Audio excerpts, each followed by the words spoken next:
This meeting is being recorded.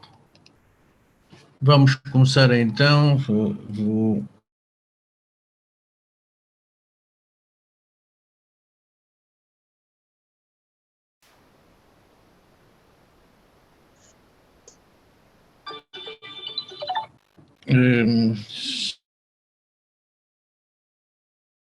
som aqui do telemóvel. Ok.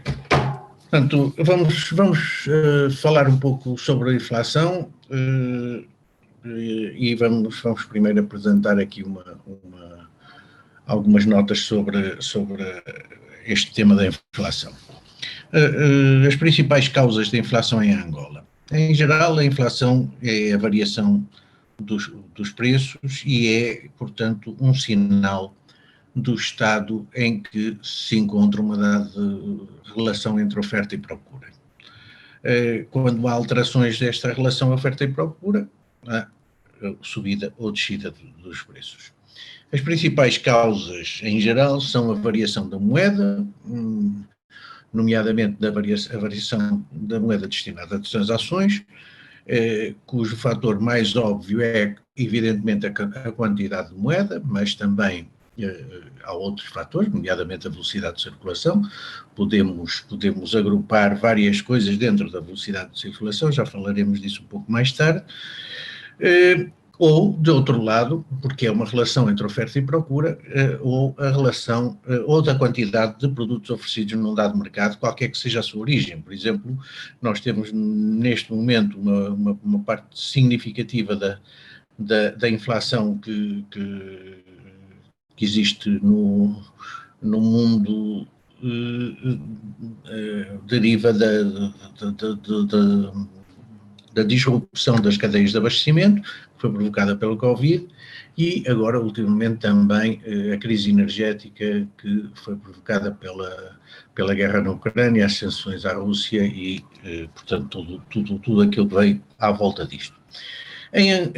Junto de nós, o principal problema, a principal origem da inflação é, contudo, o rendimento petrolífero. E como é que, no nosso ponto de vista, isto funciona? Quando o rendimento petrolífero cresce, a oferta de divisas no mercado cambial aumenta, baixando a quantidade de kwanzas necessárias para comprar uma unidade de moeda externa. Os preços em kwanzas baixam, iniciando pelos preços de importação, mas de alguma maneira isto também arrasta os outros preços, porque mesmo que não seja uma compra direta, uma importação direta, tem sempre uma componente importada no seu seio. Isto aumenta os produtos disponíveis e isto baixa os preços. Mas, ao mesmo tempo, também aumenta a procura de divisas no mercado cambial, o que vai atuar em contraponto, e se nós tivéssemos uma economia estável, nós teríamos aqui um equilíbrio que seria alcançado no momento posterior. O problema é que até se alcançar um novo equilíbrio normalmente não acontece. Porquê? Porque a variação dos rendimentos petrolíferos, isto é, do preço do petróleo, acontece normalmente primeiro e, portanto, nunca se chega a encontrar o novo equilíbrio, porque, entretanto, acontece uma variação antes nos preços do petróleo. Quando acontece o contrário, quando os rendimentos petrolíferos baixam, o processo é quase exatamente o recíproco, ou seja, aumentam as taxas de câmbio, sobem os preços em kwanzas, reduzem-se a quantidade importada, porque são precisos mais kwanzas para importar, isto provoca escassez, a escassez provoca inflação. Mas também, tal como anteriormente, aqui há uma menor procura de divisas no mercado cambial, que poderia levar a que se estabelecesse um novo equilíbrio depois de fortes constrangimentos ao consumo, à produção e ao investimento. Normalmente, também aqui, uma nova alteração dos preços do petróleo consegue, digamos, reequilibrar as coisas antes, ou alterar o equilíbrio antes que o novo equilíbrio aconteça. A questão importante aqui é que, ao tentar controlar a inflação através da oferta monetária, o BNA cumpre aquilo que se espera dele numa perspectiva de curto prazo e também atua de acordo com a generalidade das teses económicas dominantes. Mas o que é facto é que num país como o nosso, em que os equilíbrios económicos, como eu acabei de dizer, acontecem mais tarde do que a própria alteração dos preços do petróleo, isto é muito pouco eficaz para estabilizar estruturalmente os preços. E, portanto, enquanto nós não tivermos uma produção nacional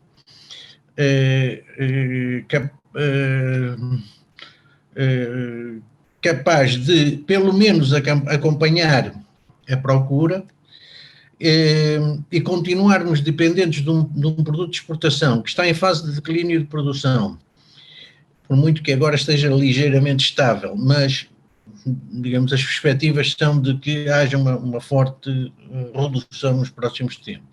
E com preços muito voláteis, uma política estritamente monetária pouco pode fazer para travar a marcha inflacionária da economia.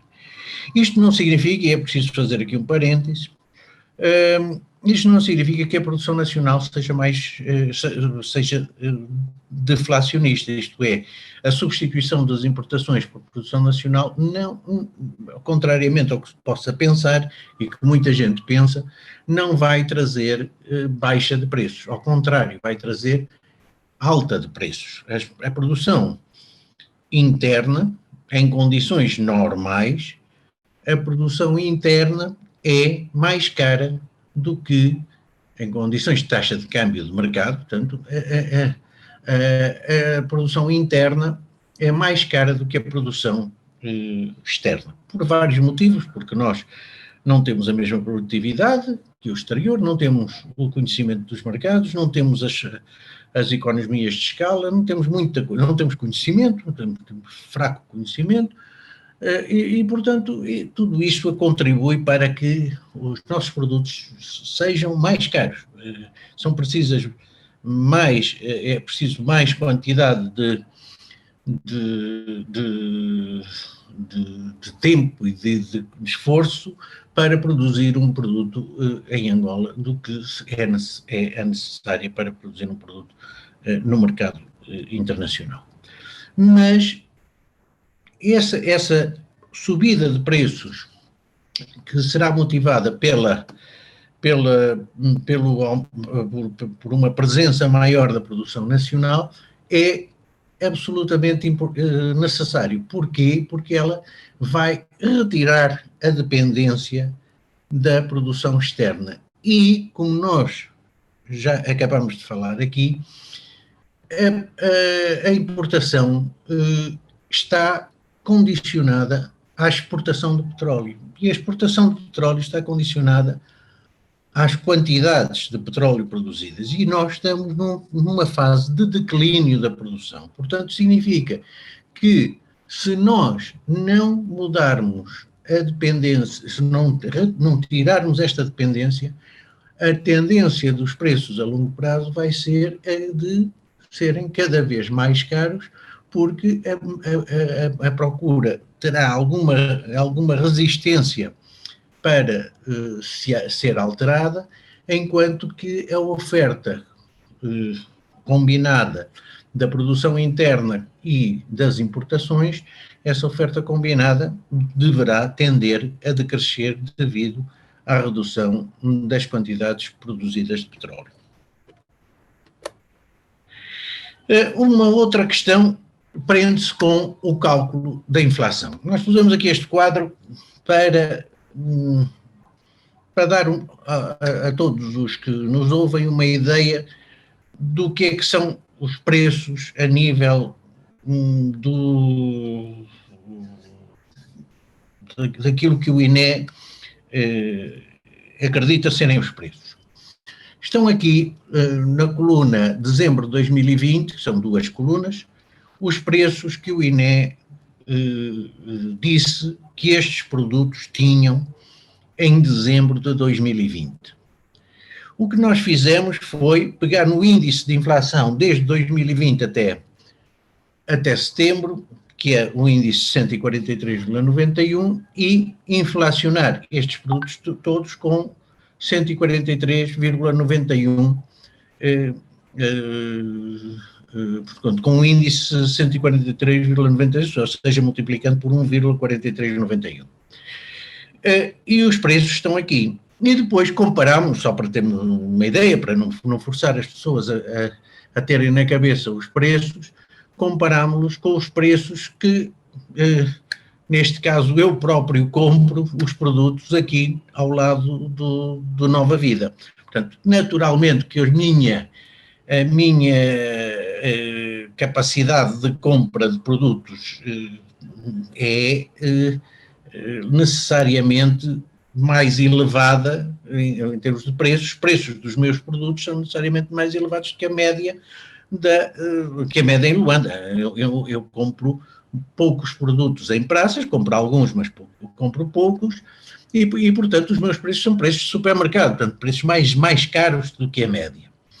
E mesmo assim, com os meus preços, comparando os meus preços com os preços que resultariam da aplicação uniforme do índice de inflação acumulado do INE, quase todos, é perfeitamente claro que quase todos os preços a que eu compro são muito inferiores aos preços que resultariam da aplicação do índice do INE.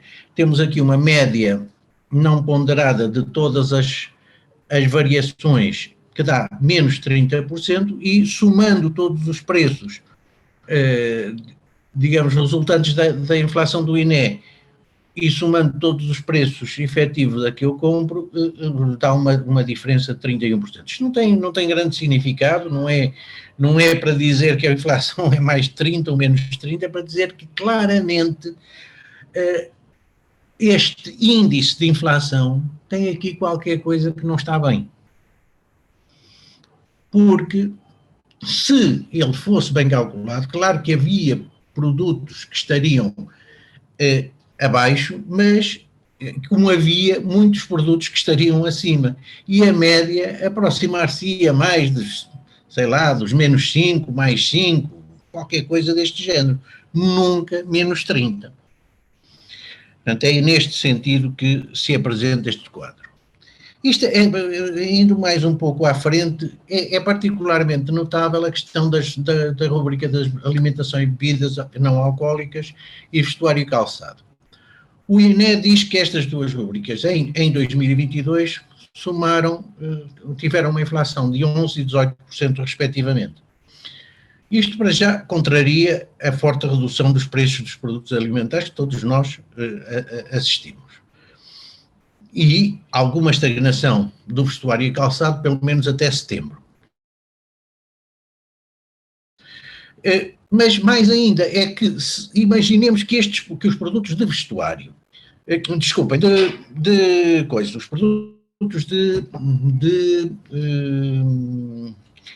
os produtos de alimentação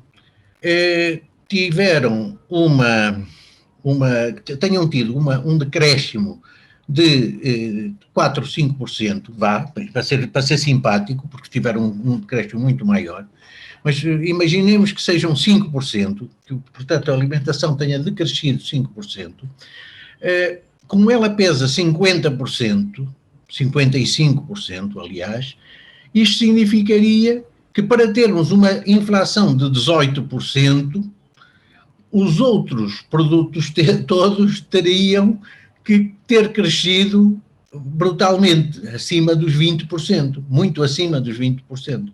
Ora, nós sabemos que nenhum produto cresceu significativamente este ano. Portanto, esta inflação, além do combate à inflação não estar a ser rigorosamente feito, esta inflação não está bem calculada. Até agosto de 2022 existem no país diversas pressões contraditórias relativamente à inflação.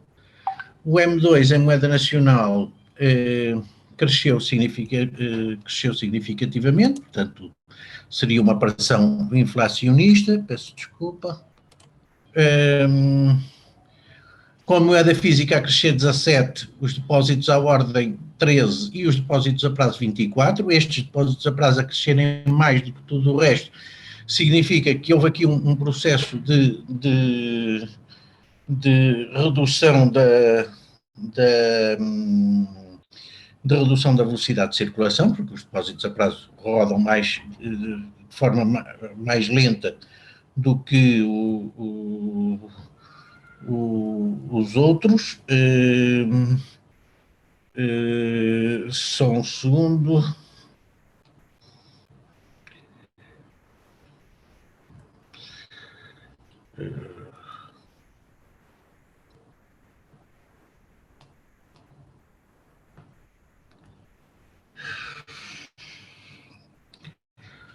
Por outro lado, o dólar depreciou-se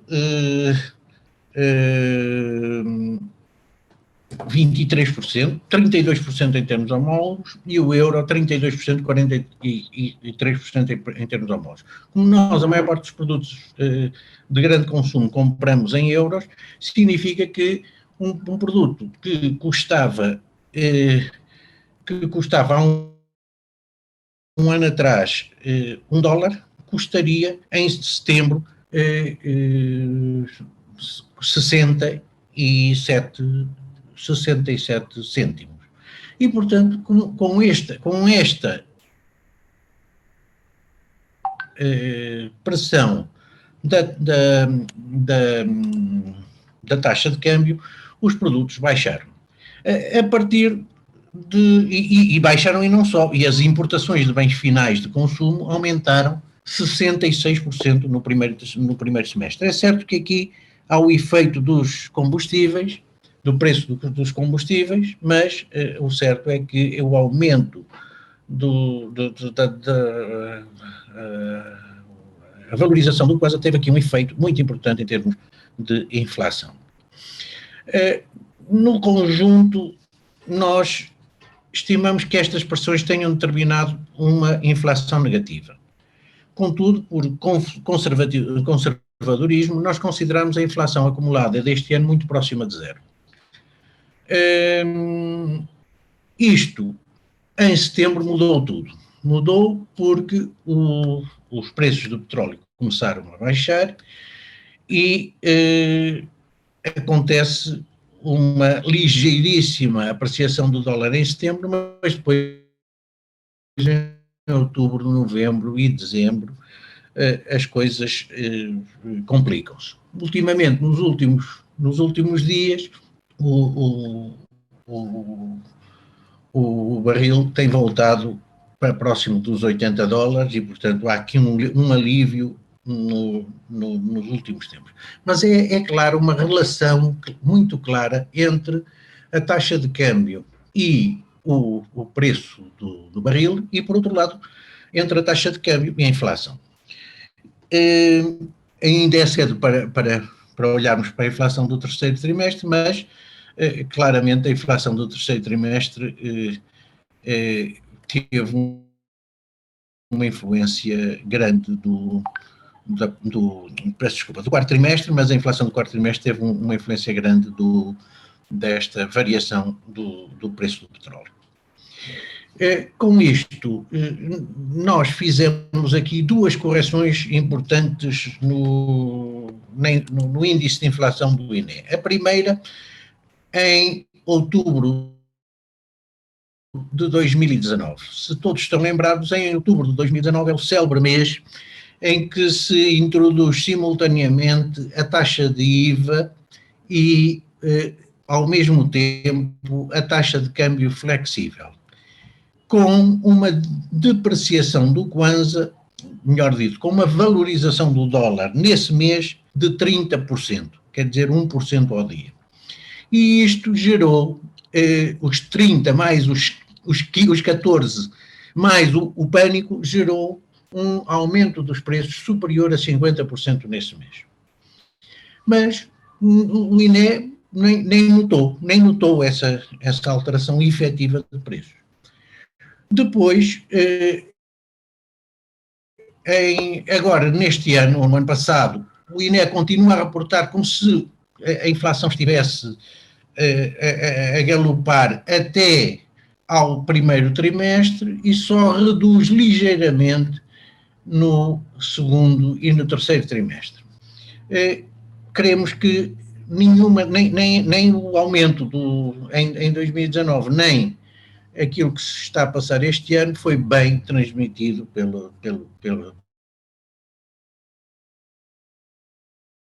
nos cálculos do INE. O que nós usamos a inflação para toda uma série de indicadores. E se não fizermos esta correção na inflação, os indicadores perdem completamente o sentido. Nós tivemos um dos assistentes de uma das nossas apresentações do relatório trimestral que disse que foi contratado para fazer um trabalho para uma empresa e usou a inflação naturalmente nos cálculos e chegou a conclusões absurdas. Ele tinha feito a sua formação recente no exterior e ficou alarmado com a situação e perguntou aos professores, inclusive perguntou aos seus professores o que é que se passava, que erro é que ele estava a cometer, porque os números, o resultado dos números era perfeitamente incongruente. E a resposta dos seus professores foi claramente: não estás a fazer nada de errado, está tudo certo. A única coisa que estava errado era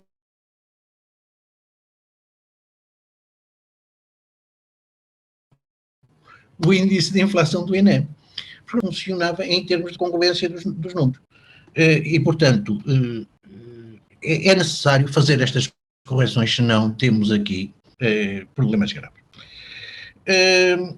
Em termos acumulados, os índices de inflação do INE e do Sinvestec mostram, desde 2017 até hoje, um aumento de 145% nos preços da parte do INE e 205% da parte do Sinvestec. Em termos com perspectivas para 2023, nós não vamos poder dar grande coisa. Há muitos fatores não económicos a influenciar a inflação, nomeadamente fatores externos e a possível redução dos subsídios aos combustíveis, que ninguém sabe exatamente ainda o que vai acontecer. Isto é muito mau quanto os subsídios aos combustíveis. Mas isto são decisões geoestratégicas exteriores a Angola e decisões de política que se situam muito além da previsão económica. E, portanto, neste sentido, a inflação está hoje mais na mão dos políticos do que dos economistas. Além disso, a única coisa que nós podemos dizer é que estamos na mão do mercado, e nomeadamente do mercado petrolífero. Porquê? Porque deveríamos ter hoje um grande excedente de reservas em moeda estrangeira, como resultado do aumento dos preços de petróleo e gás,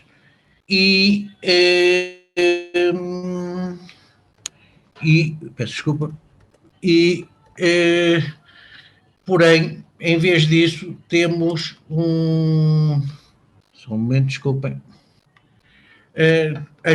temos uma redução das reservas em moeda externa em todo o lado. Temos as reservas em poder dos bancos, ou seja, a base monetária em moeda externa reduziu-se. Em poder dos agentes económicos não financeiros, quer dizer, o M2 em moeda externa, ou seja, a moeda externa, ou os ativos representados que podem ser convertidos em moeda externa do BNA, também se reduziram. Todos eles desaparecem a um ritmo entre 15% e 20% no último ano. do nosso ponto de vista, o BNA devia ter feito intervenções no mercado para fazer convergir as taxas de câmbio nominal com a taxa de câmbio efetiva real da economia nacional, mantendo essa taxa. Em vez disso, deixou-a deteriorar, isto é, perdemos competitividade externa. Fez ao contrário, perdemos competitividade externa e ficou sem armas, ficou sem reservas internacionais para fazer face à depreciação do Kwanza no médio prazo. Nas nossas perspectivas, o combate sustentável à inflação só pode ser travado através de um ambiente de negócios com foco total do governo, do BNA e da sociedade no aparecimento de novos negócios e não no consumo. Nós temos que passar por uma fase em que não podemos subir o consumo, mesmo que estejamos a viver mal, não podemos subir o consumo, podemos sim tirar aos que têm mais e dar aos que têm menos. Isso é outra coisa, mas o consumo global não pode subir. A curto prazo, estamos a viver agora um período efetivo de deflação, que parece estar a chegar ao fim, com índices de subida da taxa de câmbio e dos preços dos mercados. E, curiosamente, é agora que a tendência é de inversão e de começar a subir, que o INE começa a reconhecer as taxas mais baixas de subida de preços. O Governo prevê para o próximo ano 11,1%, nós pensamos que a taxa média deverá situar nos 15%, mas com a taxa final a alcançar os 18%. Esta é a nossa perspectiva para o próximo ano. Estamos a assumir um crescimento médio trimestral de 4,2%, com uma tendência crescente ao longo do ano. Portanto, não será 4,2% no primeiro semestre, mas será mais baixo, mas no último semestre será mais, no último trimestre será mais elevada do que os 4,2%. Portanto, falando agora aqui de um resumo, nada de muito substancial se alterou a nível sistémico, sendo as variações determinadas por razões conjunturais.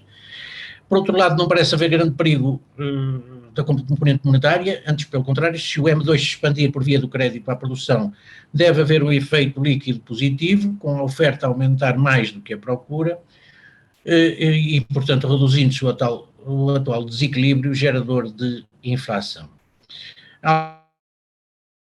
Além da componente de crédito, deve aumentar-se a concorrência através de uma melhoria do ambiente de negócios. Se os problemas de oferta e concorrência não forem minimizados, o BNA ficará sem armas para combater a depreciação. Isto é importante. A proteção, à indústria nacional deve fazer-se através de uma pauta aduaneira regressiva, que faça simultaneamente o seguinte, que aumente a pressão concorrencial sobre as margens, permitindo a importação e que a importação fixe o limite dos preços internos, quer dizer, os produtos importados mais a taxa aduaneira que os torna mais caros, devem fixar um limite aos preços nacionais. Se não há esse limite, os preços nacionais disparam. A maneira de o fixar é através de uma coisa deste género, impedindo-os de ultrapassar os limites de razoabilidade. É necessário abrir o investimento ao comércio interno, no comércio interno e na importação a todos os operadores, sem limitações administrativas, porque o grande problema de nos obrigar a ter reias que façam algum combate à especulação, e desvirtuando aquilo que é o seu objetivo, é o facto de não termos concorrência. Como não temos concorrência, tem que ser o Estado a fazer concorrência. Mas isto é uma situação que não só não funciona perfeitamente, como ainda pode tornar-se pouco, pode haver aqui uma atuação discricionária política sobre os preços que possa depois desregular aquilo que são as produções em quantidade. Por outro lado, os subsídios a preços são muito importantes para a estabilização de alguns preços de bens e serviços essenciais, mas em geral são muito prejudiciais e caros. Quer dizer, quando nós temos subsídio aos combustíveis, nós estamos a subsidiar o taxista que está a transportar pessoas de baixa renda, mas também estamos a subsidiar o V8. E é preciso, em vez de for um subsídio que subsidia toda a gente e fica caríssimo, deixando pouco para aqueles que necessitam, importa é apoiar quem necessita. É esta a solução e não o da subsidiação. Também é absolutamente necessário que os dados estejam corretos, porque sem preços corretos não temos bom cálculo da inflação e, portanto, nós apelamos mais uma vez a que o INE apresente os preços todos, onde é que os foi buscar, quais foram os locais de venda visitados e que diga se tem qual é o ponderador de cada local de venda. Pelo que nós percebemos, não existem ponderadores de locais de venda. Portanto, significa que um preço recolhido no quilómetro 30 e um preço recolhido na loja dos frescos, passa a publicidade, tem exatamente o mesmo preço, o que não é nada aconselhável. E com isto terminamos a nossa apresentação e abrimos então o espaço para a discussão.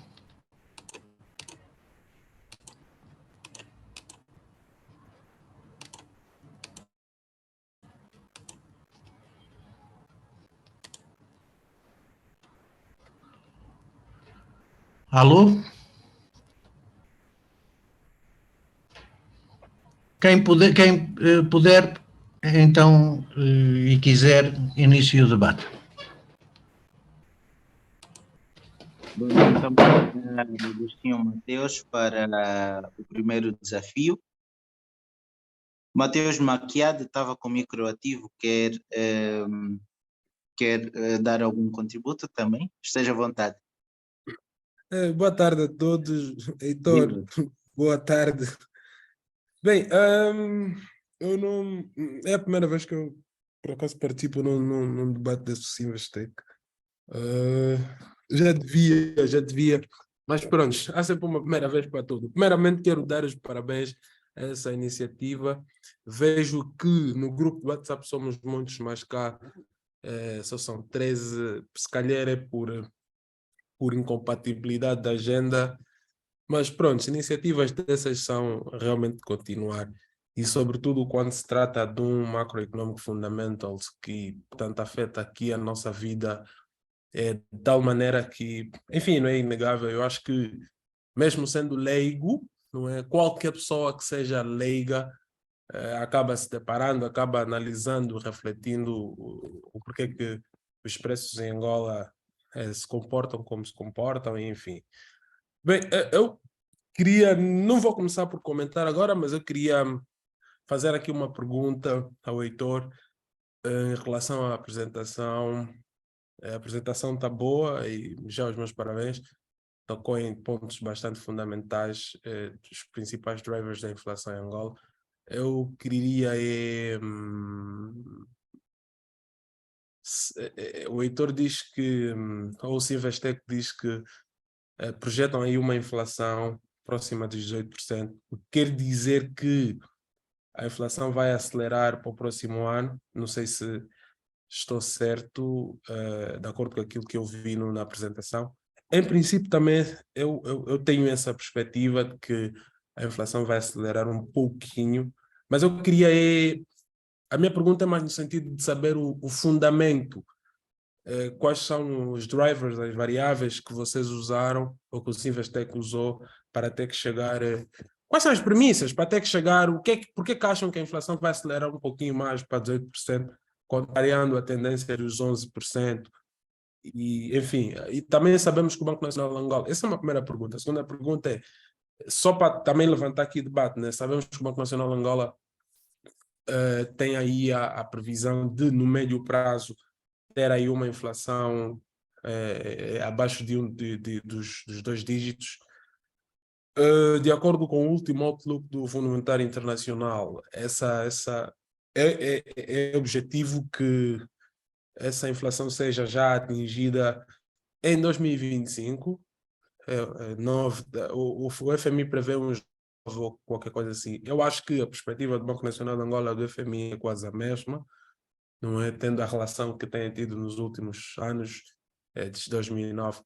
Então, vocês acham que nós vamos conseguir chegar à inflação de um dígito já em 2024? O FMI acha que é 2024, não é 2025. Vocês acham que nós vamos conseguir atingir uma marca de um dígito em 2024? Pronto, são essas duas questões só para levantar aqui a discussão também. Mas a primeira é especificamente dirigida ao Heitor. Obrigado.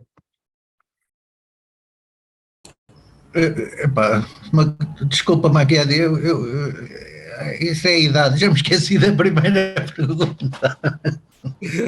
Não faz mal, vou repetir, não vou falar muito, também falei muito. Era só para dizer, vocês preveem que a inflação vai em média, para o próximo ano, 2023, em média, a inflação média será 15%, enquanto que, afinal, a inflação no final do período, isto é, dezembro, vai ser 18%. A minha questão é, tendo em conta aquilo que está previsto Porquê que dizemos isso? Bom, dizemos isso, não tem grande cálculo, foi mais um olhar para os 11% e ver que precisávamos de meter aqui em cima dos 11%, que aparentemente é a taxa média, não é? Porque senão não serviria de base para os cálculos do Heitor, sim, sim. A minha questão não é no como vocês fizeram o cálculo, é mais no sentido de... Não, o porquê? O porquê é que achamos nesse sentido. Os 11% não têm o efeito da retirada dos subsídios aos combustíveis. Porque se tu meteres os subsídios aos combustíveis, não vai, de certeza, situar-se nos 11%.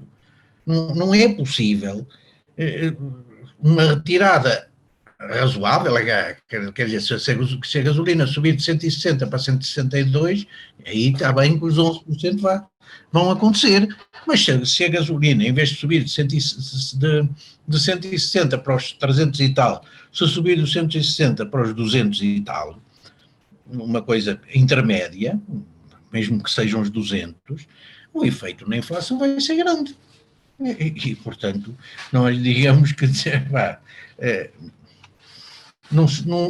não é 11, é 15. Não é que tenhamos feito grande cálculo, até porque não sabemos quando é que começa a retirar os subsídios aos combustíveis, qual vai ser o ritmo, não sabemos nada. É impossível fazer previsões em Angola, porque nós não temos dados. Onde é que estão os dados para fazermos previsões? Coisas importantes como esta não temos dados. Por outro lado, aquilo que é aparente é que a situação internacional da crise petrolífera vai reduzir-se. E vai reduzir-se porque começa a haver uma significativa capacidade dos países do Ocidente de minimizarem o problema. Não quer dizer que não haja fortes repercussões do problema, houve fortes repercussões do problema na Europa Ocidental, mas no mundo ocidental digo, mas nota-se neste momento já um abrandamento da inflação nos países mais desenvolvidos, e isso vai ter alguma influência também a nível dos preços do petróleo. E creio que os preços do petróleo vão baixar seria bom que conseguíssemos ter os preços do petróleo em média naquilo que é a estimativa do orçamento, mas creio que vão ficar um pouco mais abaixo, por volta mais entre os 70 e os 75 que outra coisa. E é com base nestes dois pressupostos que estamos a dizer que vai ter que haver alguma inflação. os preços, os nossos preços. Por outro lado, é impossível manter, e nós sabemos que os nossos preços de produção interna exigem esta inflação. Quer dizer, nós precisamos de subir os preços cerca de 20% para que eles se tornem próximos dos nossos preços de produção interna e que os nossos produtores internos consigam competir. É evidente que podemos contrariar isto. O Estado tem alguns meios para contrariar isto, nomeadamente subsidiar a produção interna. Mas, quer dizer, é caro e impossível de manter a longo prazo. Corrija-me se estiver errado. A última vez que eu tive a oportunidade de ouvir o Sr. Ministro de Estado para a Coordenação Económica, o Dr. Manuel Nunes Júnior, quando do tema da remoção gradual, ao final também dos subsídios aos preços dos combustíveis, eu acho que ele tinha dado nota que, primeiro é que não tinham certeza, não é se seria mesmo em 2023, mas acabou dizendo que não há efetivamente condições para que se avance. E a inflação que é o target Pois, do Banco mas Nacional de o Angola Banco para... Mundial, o Banco Mundial acabou de dizer que é um aspecto crucial. Aliás, num documento conjunto com o governo angolano, é um documento oficial quando fala sobre os impactos das alterações climáticas, fala claramente na urgente necessidade de redução dos preços dos combustíveis. Há pouco tempo, há mais uma declaração do Banco Mundial a pressionar nesse sentido. As visitas a Washington não deve ter sido algo fora da agenda, essa questão. E o nosso OGE tem uma redução significativa dos subsídios. Portanto, alguma coisa deve vir a ser feita. Mas é como tudo, não há nenhuma certeza absoluta de que isto vai acontecer assim. Portanto, estas previsões estão dependentes de tudo isto. É o que dizemos, quer dizer, isto não são previsões económicas, são previsões de política, não é? Depende Sim, da sim. relação política. Eu estou com o feeling de que,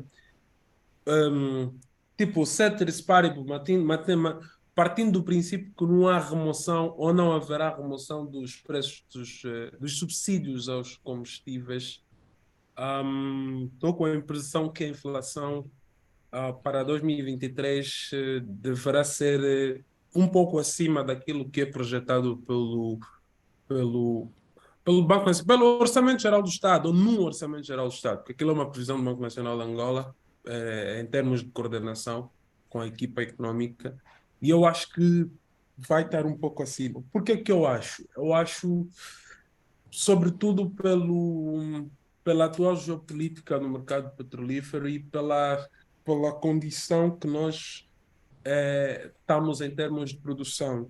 Por exemplo, se nós formos ver, acompanhar os dados do Ministério das Finanças e acompanhar os relatórios da OPEP, nós conseguimos ver que a nossa produção está a baixar, não é? A nossa produção está a baixar. E há aqui uma tendência de que continue a baixar, que é o normal, porque o petróleo é um recurso exaurível. E isso é o que o Heitor já disse, já tinha dito na apresentação, com redução da produção petrolífera, dos rendimentos. Aliás, e o rendimento está aqui também associado ao preço, não é? A maior parte das casas de previsão dessa commodity, de petróleo, especialmente do Brent, estão aí, a previsão, a média, que é o consenso, está abaixo, próximo dos 80, 81 e alguma coisa assim, qualquer, não mais do que 80%, ou não mais do que $80. Portanto, aliando aqui o preço e aqui a redução da produção, vamos ter claramente menos divisas a entrarem e tem aqui o impacto no mercado cambial que o Heitor já falou. Por essa razão mesmo é que eu acho que vai haver aqui uma inflação um pouco maior do que projetado pelo Orçamento Geral do Estado. Agora, se porventura for, se os subsídios aos preços de combustíveis forem efetivamente removidos, vamos ter aqui uma inflação, se calhar mesmo de 18%, de 20%, ou, enfim, porque nós sabemos que o impacto é logo, é imediato. E Não depois é tem um isso. efeito inércia que vai se reforçar. Então podemos entrar num ciclo inflacionário que já tínhamos experimentado em 2019, 2020. Não tanto quanto, mas nessa ordem, digamos assim. Eu acho que nós temos condições, depois de um pequeno período em que podemos ter uma inflação à volta dos 20%, e acho que devíamos fazer isso. Acho que não é mal nenhum fazermos isto, porque sem isto nós não conseguimos fazer crescer a produção interna, porque a produção interna hoje tem preços de Então, custo. desculpa, não consigo. Sem isto, não percebi. Sem isto. Sem isto não vamos fazer crescer a produção interna, porque nós temos preços de custo superiores aos preços do mercado internacional com esta taxa de câmbio, à volta de mais de 20%, é mais de 20%, mas é possível, com algum apoio, estabilizar as coisas nos 20%, e depois devíamos estabilizar isto nos 20%, nesses preços, no final do próximo ano, e não deixar crescer mais a inflação. E aí entrarmos numa inflação de um dígito. Se tentarmos aguentar, o que vai acontecer é que nós não vamos ter um ganho de produtividade que nos permita sustentar essa taxa de inflação dos 11% e depois, em vez de 11, vamos ter 20 ou 30, que é o que foi o que aconteceu anteriormente. Portanto, nós temos que ter noção do qual é o preço da nossa produção interna. É o preço da nossa produção interna, é que é o preço sustentável dos nossos bens. O resto, tudo depende do preço a que estiver o petróleo. E não podemos sustentar a nossa vida no preço do petróleo, não pode ser. E é por isso que eu digo, quer dizer, não era um crescimento que atingisse no final do ano os 18%, permitiria estabilizar a médio prazo os preços, porque estaria próximo dos preços da produção interna. Claro que se tirássemos os preços aos combustíveis, a produção interna também subiria, portanto já só os 18% não seriam suficientes, mas andará por volta disso.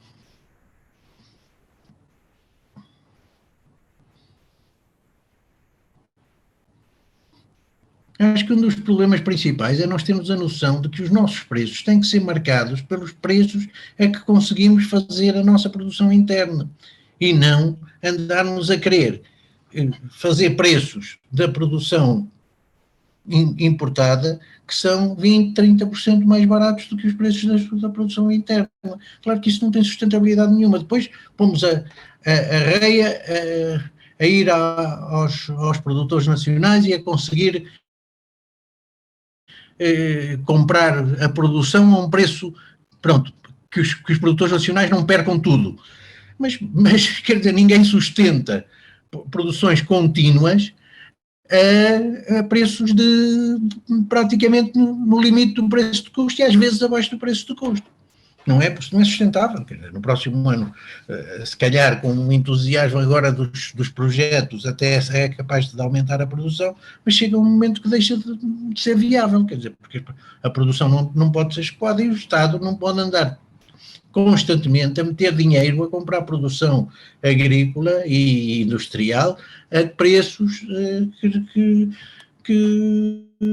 a preços de subsídio, quer dizer, não é bom nem para os produtores nacionais, que não têm incentivo para continuar a produzir, e é muito caro para ser sustentável, sobretudo porque diminuindo os rendimentos petrolíferos, os rendimentos do Estado também diminuem.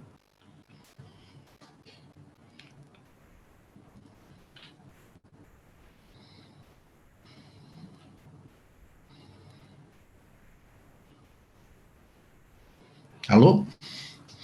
Mais ninguém quer falar? Estamos aqui a sambarcar aqui a conversa. Eu, principalmente.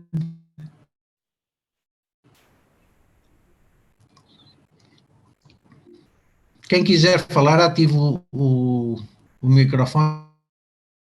Ok, boa tarde a todos. Aqui é Agostinho Mateus. Queria trazer também algum contributo, na verdade, apresentar aqui algum raciocínio que me faz pensar, na verdade, que é um bocadinho difícil que a inflação atinja os 11, fica apenas nos 11, portanto, nos 11%. Primeiro porque, portanto, o BNA tem procurado fazer o máximo. Não vejo o BNA, depois das políticas que já aplicou, a política monetária que aplicou e o exercício que vem fazendo, não vejo o BNA conseguir fazer muito mais do que isso, a influenciar mais do que o que já fez, o que significa que era necessário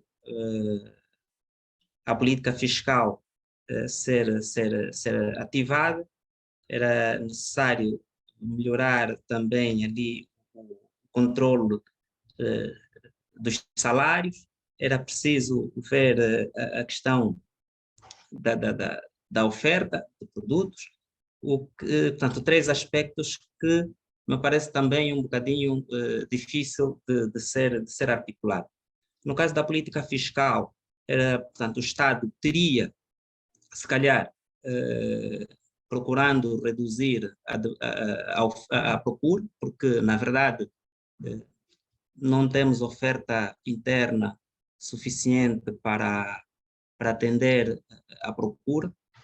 E se não temos, uma das formas que o Estado podia fazer, utilizando a política fiscal, era aumentar os impostos para ver se reduz a procura, mas isso também não seria opção. O Estado não vejo com mais espaço para fazer aumento de imposto. Outra seria reduzir os seus gastos, mas o Estado também está com dificuldade de assim fazer. Continua a precisar de cada vez mais recursos para poder desempenhar a sua atividade. O controle dos salários parece que está difícil. As instituições, as associações começam a pressionar cada vez mais, os sindicatos começam a pressionar cada vez mais, o que significa um aumento, pelo menos nominal, do salário das famílias, das associações, como os enfermeiros, médicos, os professores, que representam um número muito grande de consumidores, o que significaria aumentar também a quantidade de dinheiro e a capacidade de procura desse grupo de pessoas, e não tem o Estado, portanto, não vejo como o Estado poderia, nessa altura, assim, para já, influenciar o aumento da oferta da produção interna. Era preciso estimular a produtividade das empresas, mas isso também está difícil. Se por um lado o Estado diz que vai ceder mais crédito, mas depois vem também a repartição fiscal a aumentar o peso nas empresas, não é? E não vejo também melhoria no aspecto tecnológico que pudesse aumentar a produtividade. Portanto, há aqui um conjunto de situações que eu olho e vejo, considero-as bastante difíceis de, no próximo ano, portanto, influenciarem para que a taxa de inflação recue bastante dos 18% comparativamente ao ano de 2022. Portanto, são alguns aspectos que, portanto, gostaria de trazer, não é, para essa discussão. Permitam-me tomar aqui a palavra. Ouvi atentamente aqui os comentários do Agostinho Mateus, todos eles pertinentes.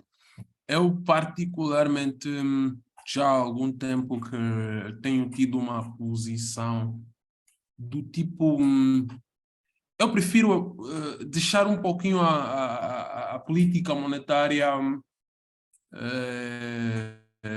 de parte quando se trata de falar dos drivers da inflação. Claro, Milton Friedman foi a pessoa que disse em uma palestra, esqueci, acho que foi 1900 e alguma coisa, 50 e alguma coisa, que a inflação é em todo lugar um fenômeno monetário, mas eu assumo e digo categoricamente que não. Se calhar alguns poderão concordar comigo. Não aqui em Angola, por quê? Porque nós não temos aqui produção interna. Então, aqui a capacidade do Banco Nacional de Angola, por meio dos instrumentos de política monetária, influenciar os preços é pouquíssima. Por isso, quando o Banco Nacional de Angola reduz ou não reduz as taxas de juros, diretoras, sinalizadoras do curso da política monetária, isso não diz muita coisa. Pelo menos para mim não diz muita coisa. O que eu acho que o Banco Nacional de Angola deveria tentar fazer, e às vezes tenta fazer, não é? Embora com os níveis de burocracia que nós já conhecemos, é tentar aqui, por meio dos avisos, mas não muito utilizando política monetária, mas utilizando mais política macro-prudencial e assim por diante, é tentar vir com os avisos dos créditos e, enfim. O que é que eu acho? Eu acho que a inflação de 11% projetada no OGE é passível de ser alcançada se somente se não retirarmos, não removermos os subsídios aos preços dos combustíveis. Porque também o pressuposto... algumas pessoas eu ouvi algumas pessoas dizendo que o pressuposto, não, em termos de preço, não é médio da produção petrolífera de 75 no orçamento, corrijam-me se estiver em erro, acho que é 75 sim. Há quem diga que seja alto, mas eu acho que, de acordo com o feeling do mercado internacional petrolífero, eu acho que nós somos um pouquinho mais conservadores, porque a média, como disse, anda em volta de 80 dólares. Então, se conseguimos ter 75 em média, acho que é possível manter receitas suficientes para ter reservas, para ter condições de manter a taxa de câmbio aos níveis que efetivamente se exige para não influenciar tanto a inflação e ter aqueles efeitos que nós já sabemos, os pass-through. E eu acho que o Heitor também concorda que a taxa de câmbio é, se não, provavelmente o principal driver da inflação em Angola. Nesse caso, se eu tivesse, por exemplo, que dar um conselho ao Banco Nacional de Angola, era no sentido de tentar não muito olhar pelo lado monetário em termos de curto prazo, mas tentar olhar para aquilo que é a inflação de mais longo prazo. É o que o Banco Central Europeu e mesmo a Fed faz, é projetar a inflação de médio prazo e adotar um conjunto de medidas que efetivamente permitam a economia chegar lá. Ou seja, é também agir sobre aquilo que é a expectativa dos agentes econômicos, porque a expectativa gera o efeito inércia e assim por diante. Portanto, eu acho que nós conseguimos manter a inflação aos níveis mais ou menos aceitáveis, e eu acho que o consenso em termos de literatura macroeconómica é que no mínimo seja 6%, eu acho que é 6% a média, enquanto que nas grandes economias o ideal é 2%, nas economias emergentes é 6%. Eu acho que a melhor forma de nós termos estabilidade de preços é também o que já se foi dito aqui. O nosso futuro, o futuro dos preços, o futuro da economia é a produção interna. Não é? Nós temos aqui muitos problemas desde cadeia de distribuição, o fato de sermos um país que até para produzir internamente tem que depender e depois tudo acaba sendo influenciado por circunstâncias externas. Acho que nós temos que fazer uma programação no sentido de projetar a nossa economia, não é? E tentar ter aqui uma capacidade produtiva que nos permita ser efetivamente competitivos.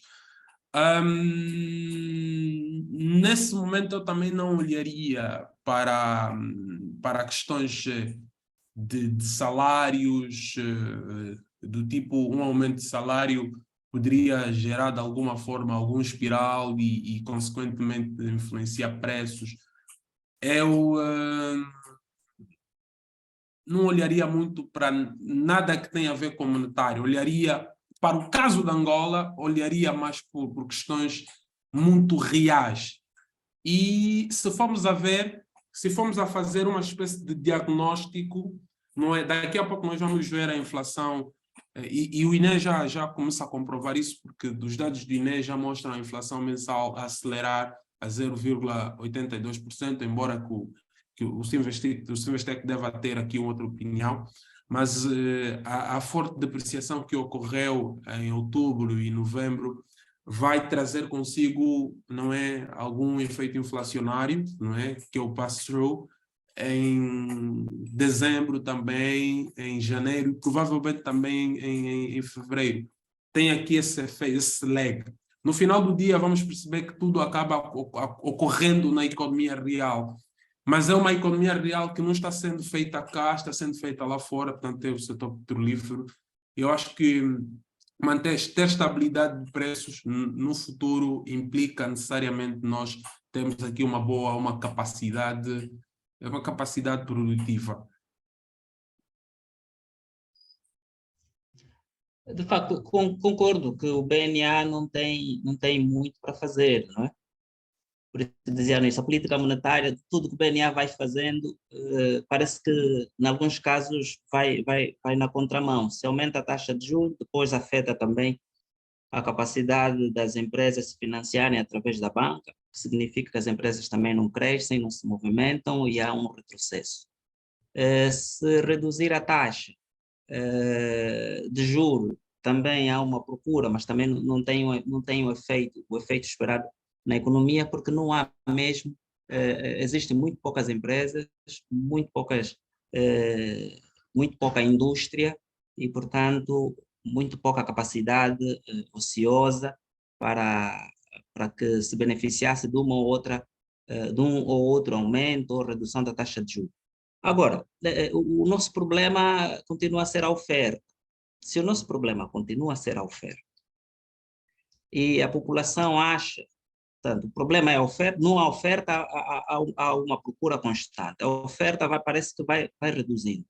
Se a oferta for reduzindo, ou se mantém constante, a necessidade é maior e o Estado ainda, sob pressão por conta dos sindicatos, aumenta algum valor, isso impacta diretamente na procura, né? Portanto, eu penso que se o Estado começa a ser pressionado, se não tem capacidade ou se não consegue reduzir os seus gastos, isso vai continuar a influenciar, ou no mínimo manter constante a inflação. Ou seja, se está com 18 e nada for feito que altere, não há muito para que no ano seguinte a inflação baixe até 11%. Vocês são partidários da ideia que no momento de desinflação, num processo que nós estamos aqui nesse momento a passar, o governo, por meio do Orçamento Geral do Estado, deveria adotar uma política mais restritiva, falando aqui de política orçamental, no sentido no sentido mais monetário, que eu acho que nós já conhecemos, não é? No sentido de ter aqui alguma influência na inflação. Bem, eu vou falar em meu nome próprio. Uma política, o que temos estado a ver, o problema talvez não esteja na restrição portanto, na utilização de uma política mais restritiva. O problema talvez esteja na redistribuição, na forma com que a política é feita. Por exemplo, uma coisa que o Heitor vai falando muito e que eu concordo. Era mais fácil em termos de orçamento, era um pouco mais seguro, mais prudente em termos de orçamento.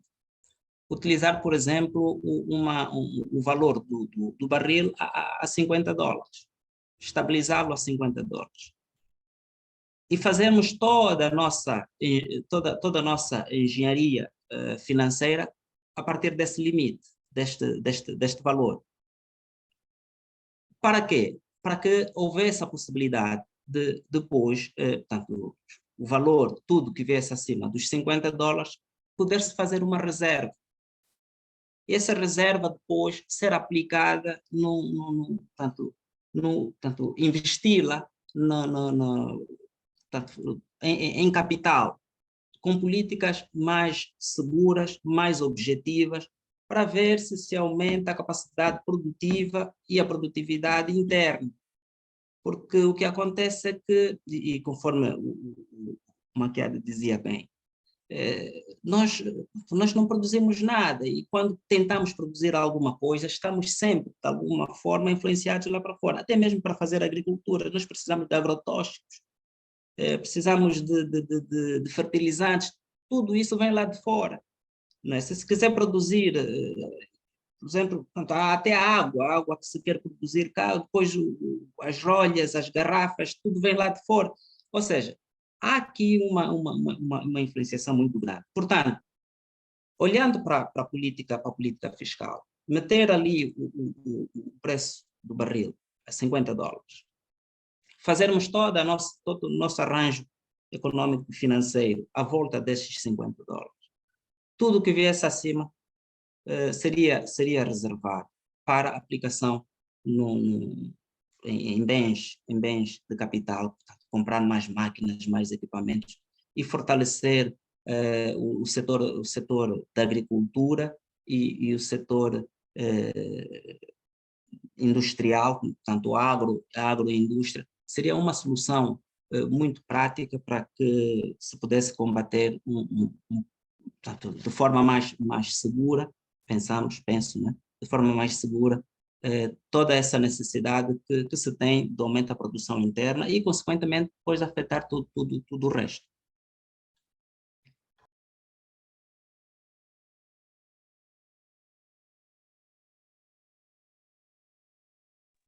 Alô, perdi o sinal? Não. Ouvi-lo, sim. Muito bem respondido, Agostinho Matheus. Muito obrigado.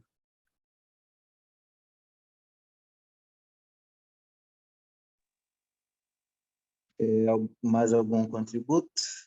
Heitor Carvalho, Nelson Paulo, Samuel Carrali.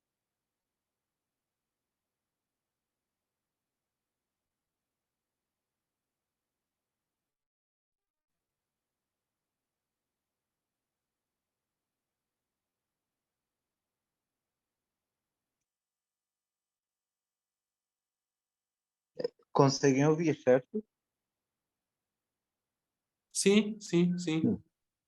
Muito obrigado, prezado Mateus. Estava com o coisa fechada.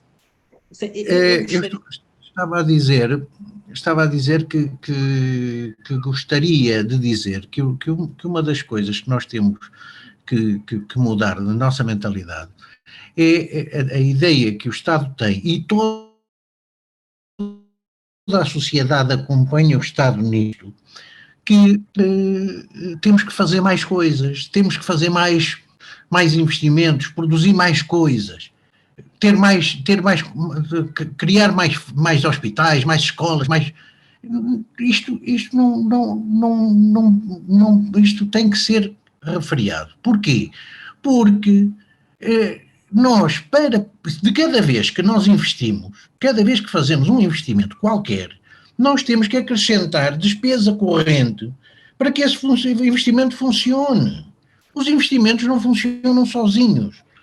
E quer dizer, nós estamos a criar um hospital e depois não termos dinheiro no orçamento para pôr lá médicos, enfermeiros, comida para os doentes, seringas, reagentes, seja o que for, não serve a deitar dinheiro à rua. E, portanto, Estado pode sim reduzir significativamente as suas despesas. Porque o Estado gasta, e todos nós sabemos, a quantidade de coisas que existem pelo país fora, desde estradas, hospitais, a escolas, a seja o que for, a estádios de futebol, que estão completamente não utilizados e a degradarem-se rapidamente, porque todos também sabemos, da nossa experiência pessoal, que se compramos uma casa e a deixarmos abandonada, ela degrada-se mais rapidamente do que se estiver a ser bem usada. Portanto, quando nós metemos valores completamente impossíveis de sustentar nos nossos orçamentos como investimento, estamos a garantir que estamos a torrar dinheiro. Se abrirmos um forno e metermos lá o dinheiro dentro, o efeito é o mesmo. Porque as coisas não podem existir para não funcionar. E para funcionar tem que ter despesa corrente. E nós todos sabemos que a nossa despesa corrente, com a nossa produtividade, é certo que temos um problema de produtividade grave, mas o que é certo é que com a produtividade que temos, a despesa corrente que temos não é suficiente para fazer funcionar o que já existe, quanto mais coisas novas. E, portanto, nós temos que efetivamente gastar naquilo que possa trazer resultados. E resultados é funcionamento, não é paredes, não é betão. Betão não é um resultado. Temos que tirar esta ideia da cabeça. Portanto, isto é a resposta ao Macchiari. Pode, sim, senhora, reduzir-se a despesa do Estado. Então, isso é engraçado. Eu sempre acho engraçado discutir assuntos econômicos da economia angolana, acho bastante desafiante. Embora que, pronto, a economia é uma ciência social e, portanto, discutir economia nos faz sempre ter que cair em temas sociais, digamos assim, por natureza. Mas se repararem, qualquer tema que é meramente econômico, do tipo macroeconomic fundamentals, como um PIB, uma balança comercial ou uma outra variável, nos faz cair aqui em questões estritamente mais sociais. E é o que o Heitor já começou aqui a falar. Por exemplo, essa ideia de o Estado deve, o Estado tem que fazer, e uma vez também João Armando já tinha escrito um artigo, não me lembro do título, mas era sobre a nossa incapacidade de não poder reaproveitar as coisas ou reutilizar as coisas. E o Heitor falou aqui dos campos que foram construídos a quando da recessão aqui do CAN, acho que foi em 2010, corrijam-me se estiver errado. Sim. 2010, sim. E estão todos vandalizados. Eu realmente não percebo. Eu me lembro quando a Vera Davis foi possada para ministra, muito do que ela falou e hoje se calhar ainda fala é sobre a qualidade da despesa pública. Eu acho que ela tinha realmente aqui uma boa intenção de promover a qualidade da despesa pública. Isso é um dos grandes problemas que nós temos.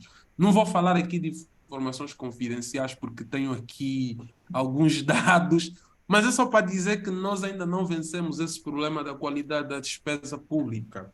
E eu até costumo dizer que o nosso problema não é dinheiro, o nosso problema é mentalidade, é poder reaproveitar as coisas, e nós preferimos sempre construir do que reconstruir. Vem abaixo, faz de novo. Sim, é isso. Não é? Esse é o nosso grande problema. Esse é o nosso grande problema. E isso depois acaba afetando o tema da produtividade, da economia, e enfim, esse é um tema que, no final do dia, para nós resolvermos parte dos problemas econômicos, nós precisamos resolver muitos problemas que têm que ver com o nosso modus operandi, não é? O nosso modo de pensar como ser social, não é? Como cidadão, e também a forma como o próprio executivo, não é? Planeia e faz as coisas, porque há muita coisa acontecendo, mas claramente de maneira muito, muito, muito errada. É como o caso Só para vocês terem uma ideia, vou dar um exemplo concreto. Nós vemos tantas doações para o combate à malária, assim por diante, e o Estado, nomeadamente ou designadamente aqui o Ministério da Saúde, a tentar combater a malária. Eu vivo no bairro Popular, mas aqui ao lado tem uma vala enorme. Eu não percebo como é que querem combater a malária. E tem aí as valas, ninguém mexe nas valas. Está aí a causa, está aí a origem. Esse é o nosso grande problema. É como o Banco Nacional de Angola faz, vai contraindo massa monetária, vai contraindo o M2, vai contraindo, depois tenta expandir um pouco quando sentir que a inflação está a desacelerar. Mas o Banco Nacional de Angola, e já tinha admitido o ano passado, quando a inflação acho que chegou a 27%, o Banco Nacional de Angola não tem o controle, não consegue ter o controle da, da inflação, justamente porque a inflação não é necessariamente um fenômeno cambial, é um fenômeno monetário, é muito mais cambial do que outra coisa e tem aqui a ver com os problemas que nós já falamos de falta de produção. E parte da falta de produção é o que nós já sabemos os problemas, né? Os problemas que nós temos, mas infelizmente nós não estamos a resolver. É como a diversificação que ficou no papel e o tal Prodese que não avançou como devia avançar e enfim. E depois há aqui uma outra questão que eu acho que é um tema que também é muito importante e muito interessante. É que nós tentamos resolver problemas sociais dando e através de subsídios, quer dizer, beneficiando todos, os que precisam e os que não precisam. Isto não é a forma de resolver os problemas sociais. Até porque se nós olharmos para o orçamento em termos de proteção social, a proteção social passou nós não temos a execução do ano passado, até ao primeiro semestre, ela representou 2,7% da despesa. No OGE de 2022, ela era 5%, foi executada a metade. E no OGE de 2023, em vez de 5,3%, é de 5,1%. Ora, para que isto não cabe na cabeça de ninguém. Que nós estejamos a tentar resolver problemas sociais, em vez de metermos os meios no apoio social aos que mais precisam, estamos a pôr os meios a apoiar socialmente os que não precisam de coisa nenhuma, as pessoas que têm V8 e coisas do género. E que compram gasolina ao preço de subsídio. É isto, é esta incongruência que nós temos que mudar. É preciso um enorme apoio às pessoas. As pessoas vivem pessimamente. Mas isso não se resolve tentando apoiar todos de forma igual. É preciso apoiar os que precisam. É preciso aumentar o apoio social direto. E é isto que faz com que depois os problemas se tentem resolver por vias que não são aquelas que são as adequadas. E depois fica caríssimo. E depois o Estado deixa de poder fazer aquilo que deve. Entramos num campo de debate que é de muita, enfim, é difícil continuar a falar da inflação com esses aspectos todos.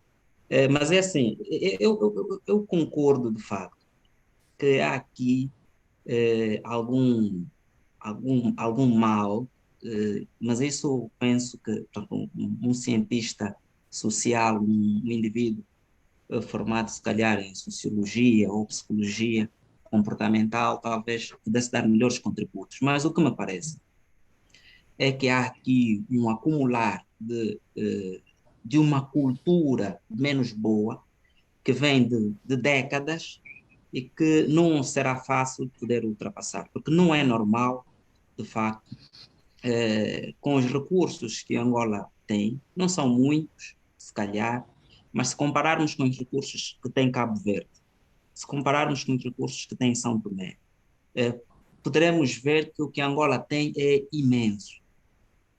No entanto, nós temos uma dificuldade muito grande de poder fazer a gestão desses recursos.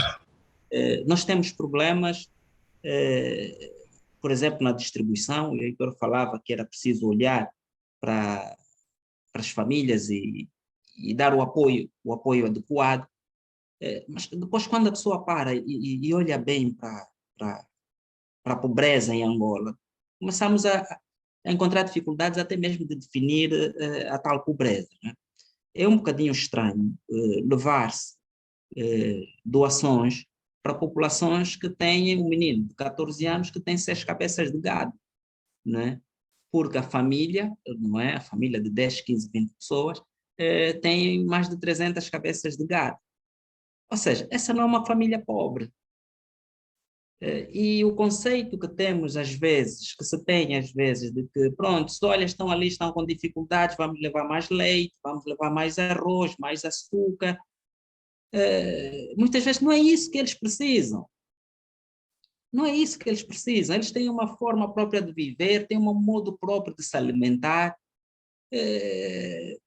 Seria mais fácil se o Estado pudesse valorizar, mas aí, portanto, era preciso capitalizar a riqueza que essas pessoas têm.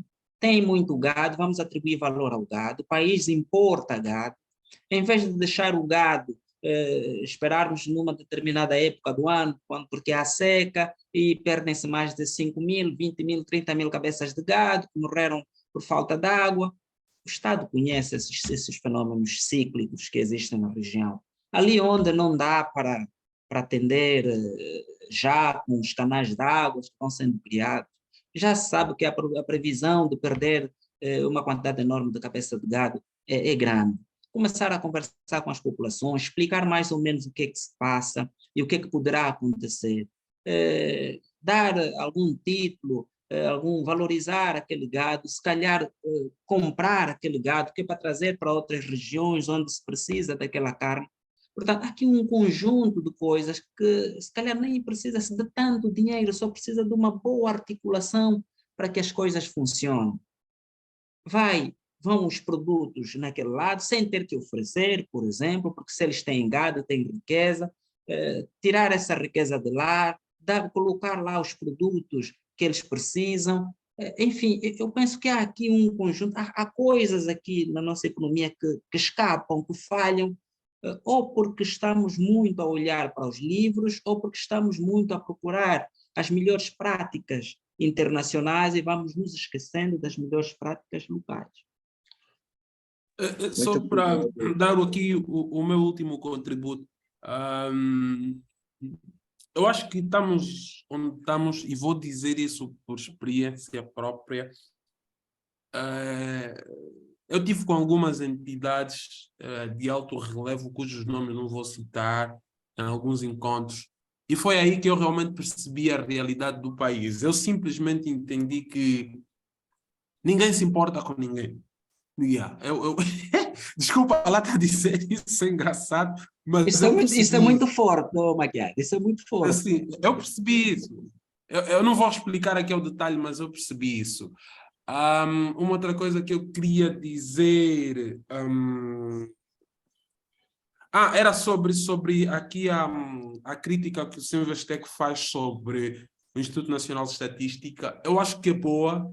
Não percebi ainda todo o racional do Heitor, já temos falado sobre isso há algum tempo, mas eu não sei se vocês já conseguiram pedir aqui um encontro com o Instituto Nacional de Estatística para ver uma espécie de discussão, e não sei se o INE já atendeu, se já tentaram fazer isso. O INE, naturalmente, se fosse democrata, viria e chamaria para uma conversação. Não sei se já chegaram a esse ponto. Só para saber, é uma espécie de pergunta. Heitor, ainda está aí? Heitor, ativa o Sim, microfone. peço desculpa, não tinha ativado o micro. Nós já tivemos 2 conversas, pelo menos que eu me lembro, são 2 conversas com o INE. E o problema é que nós precisamos dos dados para as conversas e para perceber o que se passa. E o que nós dizemos é, INE, publiquem os dados. Publiquem os dados. Se vocês vão ao quilómetro 30 e tiram o preço da FUBA, digam, FUBA no quilómetro 30 custa 150. FUBA na loja dos frescos, o quilo de FUBA custa 750. O que nós usamos como preço médio foi o preço médio destas duas, ou de mais de umas 3 ou 4, para nós percebermos onde é que está o problema. Porque o problema pode estar em muitos sítios, na recolha do preço, ou pode estar na falta de ponderadores para os pontos de recolha do preço. Como é evidente, o mercado do 30 não pode ter o mesmo ponderador da loja dos frescos, não é? Tem que ter ponderadores completamente diferentes. E enquanto os dados não forem publicados, não forem livres e à disposição da academia para os poder analisar, nós não sabemos qual é o problema, só dizemos que algo está mal. É a única coisa que nós podemos dizer, é que algo está mal. Portanto, eu apelo mais uma vez, se tiver aqui alguém do INE, publiquem os dados. O INE publicava todos os meses, só para dar uma ideia, mais uma vez, o INE publicava todos os meses esta listagem de produtos que eu apresentei. Isto era publicado pelo INE todos os meses. Todos os meses punha o preço no mês anterior, o preço no mês atual e a diferença. Maquede, tu sabes que os preços desta amostra, publicados em dezembro de 2020, relativos a 2020, quando chegamos a janeiro de 2021, na publicação de janeiro de 2021, os mesmos preços de dezembro de 2020 destes mesmos produtos baixaram para metade.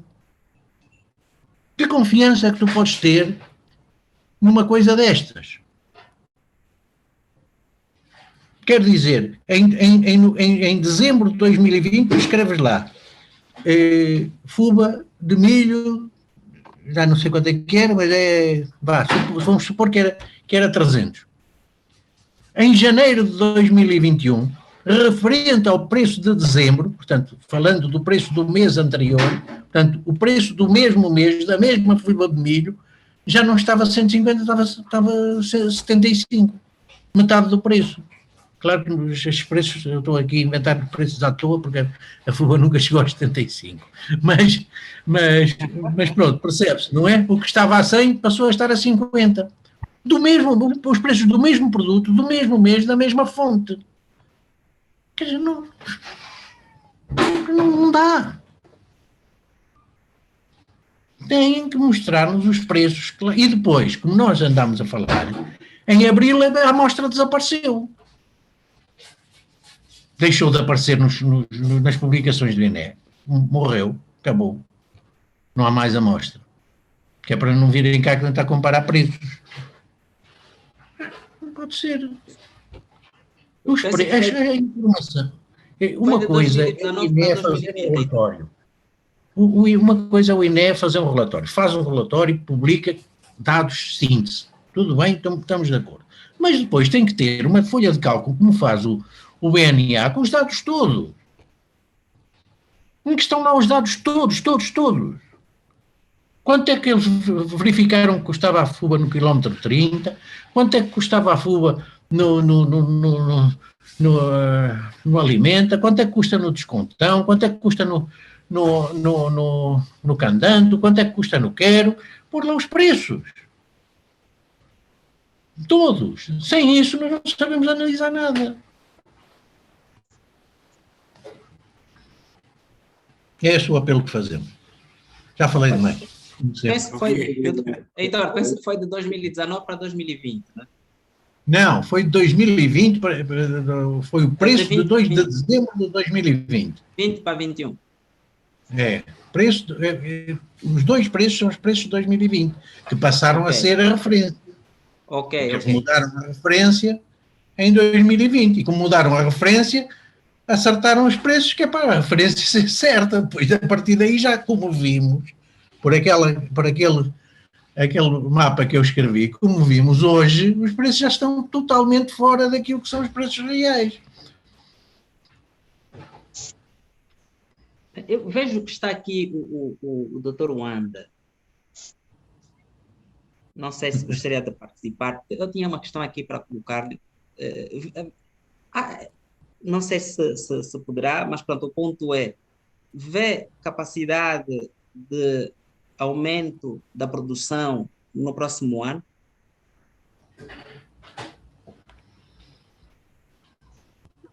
Sim, como saudações a todos.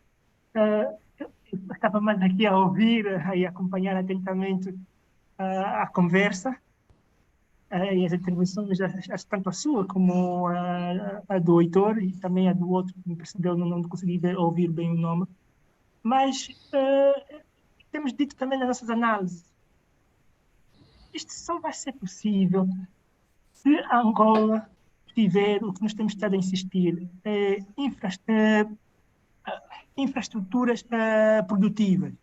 Okay? Nós temos ouvido repetidamente no Executivo, no âmbito estatal de diplomacia econômica, a dizer que deseja mais investimento estrangeiro, essencialmente fora do setor petrolífero. Mas depois nos perguntamos, mas onde é que essa gente vai se instalar? Porque para produzir tem que ter condições para tal. Onde é que essa gente vai se instalar? E claramente, se olharmos para os outros contextos, os outros exemplos, não é possível você fornecer coisas básicas, utilidades básicas, como água e luz, de Cabinda ao Cunene, de Lubita ao Luau, em 5 anos ou em 10 anos. Não é possível, em todos os municípios, não é possível. Por isso é que temos que olhar e aprender com as estratégias dos outros países. Eu não vou na Ásia, eu vou aqui na Etiópia. Nós, como tem dito também na minha análise, nós fizemos um estudo comparativo de Angola e Etiópia de 2015 a 2019. A Etiópia foi um dos países africanos que mais cresceu, até bem pouco tempo, até antes da Covid e a crise que tiveram lá com o conflito armado na Tigreia. Por quê? Porque eles investiram em infraestruturas produtivas, ok? Como polos de desenvolvimento industriais. Então, os investidores estrangeiros vinham e instalavam-se aí nesses lugares. Então, não havia necessidade, não era possível para eles também porem água e luz em todo quanto é canto, em todas as províncias, não era possível. Então, foi através dessas estratégias que eles aumentaram a sua produção manufatureira. Angola está muito distante disso aqui. E isso no que toca à indústria transformadora. Vamos olhar também na agricultura, que é a base. Se olharmos, estamos a falar de inflação, se olharmos até bem pouco tempo, até acho que a segunda minha análise foi até mais ou menos março, abril, a classe que mais impulsionou a inflação em Angola foi a de bens alimentares, bebidas não alcoólicas. Então, isso aqui, bens alimentares é produção agrícola. E se olharmos para Angola, há duas coisas que acontecem que, para mim, é uma aberração. Isso também podemos ler no Planagrão. Uma é que diz que, a agricultura familiar é a que produz e responde por 90% da produção agrícola da Angola. Mas essa agricultura familiar depende das chuvas. Hoje, com as alterações climáticas, está claro que você não pode depender, que 90% da tua produção alimentar não pode depender das chuvas. Tem que ter, chamamos de infraestruturas produtivas, no caso da agricultura, perímetros irrigados. Angola é um dos poucos países que deu-se ao luxo de fazer um investimento num perímetro irrigado e está aqui mesmo em Luanda, aqui próximo de nós, no Kikush. Kikush é um perímetro irrigado. Nós trouxemos o rio Kwanza até Viana. Eu faço a pergunta, o que é que se produz no Kikush? Enquanto perímetro irrigado, o que é que se produz daí? O que é que sai dali? Para além de algumas mangas. É incrível. Então, temos até analisar a forma como depois os pequenos fundos se diz. Eu digo sempre, você até pode ceder por amiguismo, comadrismo e tudo o resto.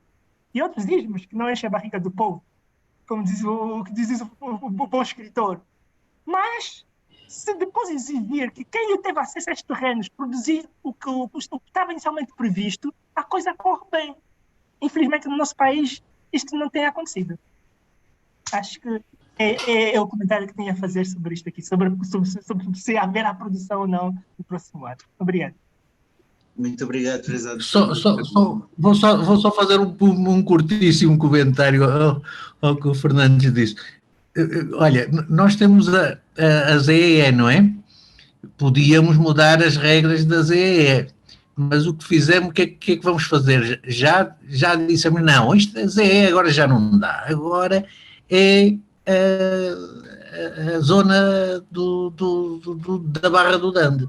Quer dizer, em vez de corrigirmos os problemas da ZEE, vamos fazer mais outra ZEE, porque aquela tem que se deitar fora. Assim vai ser difícil. Muito obrigado, Heitor, e a todos os que participaram deste debate. Vamos então dar por encerrado mesmo.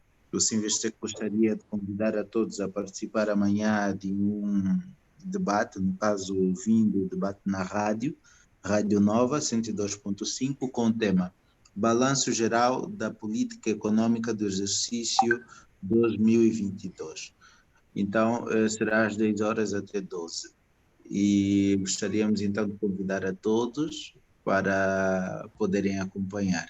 Agradecemos por terem estado aqui conosco até agora e em 2023 teremos outro debate.